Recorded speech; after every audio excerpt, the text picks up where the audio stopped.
Ito na nga, trading ready na ang lahat. Nakanda na ang kanilang o ang aming mga gamit para sa aming staycation. Yay! Yan na. Nakanda na. Si Dudong Gwapo nagsisit up ng cellphone niya. Ayan. Palayas ang people. Pupunta kami ng Quezon Province. Tara na, tara na. Okay. Mga naka-ready na. Oops. Oh, baka may naiwan pa. Oh, nakahanda ng lahat. Mga nakangiti. Masaya sila. Wow. Kamusta naman?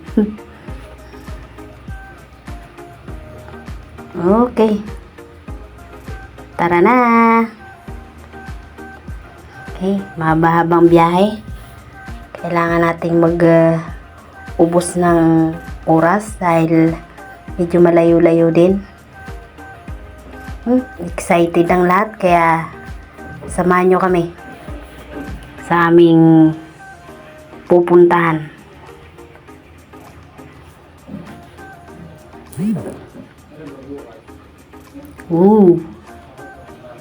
Walang inaantok, mga dilat na dilat ang mata. Mga excited sa kanilang pupuntang destinasyon.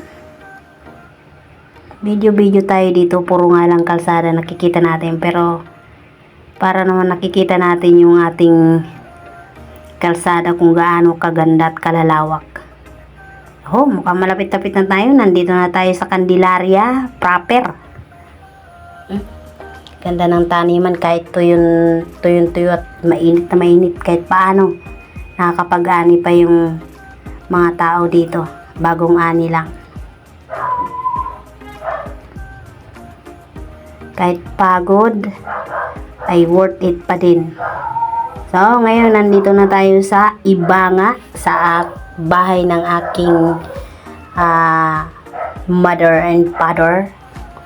Dito na tayo, malapit na tayo, kunting hakbang na lang. Tayo ay kakain muna ng tanghalian bago tayo pumunta sa next destination natin.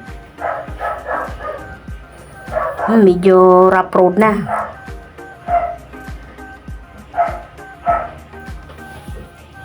Medyo umikot-ikot yung cellphone. Hindi nga lang kita sa camera yung kalsada. Simentado naman siya, pero medyo nagja-jump yung sasakyan. Yay! Ang bilis nakababagat. Yan ang aming lungga dito sa Ibanga. Nyugang, hindi amin. Papaya lang ang amin. Hindi. Marami naman din silang tanim. Dito ang aking nanay at tatay, na araw-araw ay wala ring tigil sa tatanim ng kahit pa ilang praso ay napapadami din ang mga tanim. Sa ngayon sobrang init, medyo humihina ang mga tanim, pero at least harvest na lang. Enjoy si Dodong Gwapo, enjoy sa kanyang mga nakikita. May kalabaw pa. Yan, huwag kang lumapit yan. Baka hindi ka kilala niyan. Baka ikaw swagin yan. Sige ka. Nakausap na. Napagdiskitaan niya ang kamuting kahoy. Ayan, sige. Bunutin mo yan. At ay laman naman. Kasi panahon na rin ng harvest niya sa kanya. Kaya may laman pa rin. May naiwan pa nga yan. Okay. Gala-gala ka dyan, ikot-ikot tayo dito sa palibot. Marami tayong makukuhang mga yan, tulungan kita.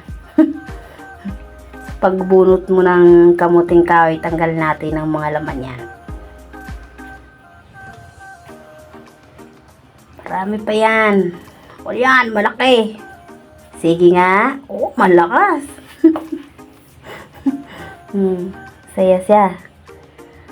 Nagbubunot siya ng kamuting kahoy. Naalala niya nung siya nasa probinsya pa siguro nito.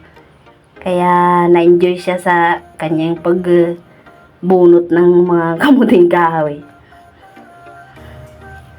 Ay, nako, ang babaita. Hindi na siya nagkakay din. Yan, may nakita kasi ako diyang mga laman ng kamuti bagin. Kaya nakikaykay din kahit ang tigas ng lupa. Pero ang mahalaga doon, masaya, nag-enjoy lahat.